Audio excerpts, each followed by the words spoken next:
How to put your YouTube link on your Discord profile. Hello everyone. In this video, I will show you how to put your YouTube link on your Discord profile.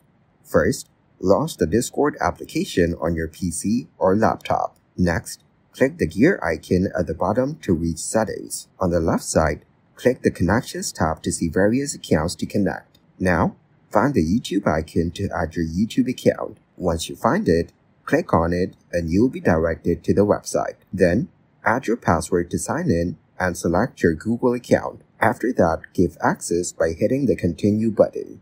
It will start connecting your YouTube account to Discord. Then, in a few seconds, your account will be added to Discord. Thank you guys for watching this video. Hope you got some value.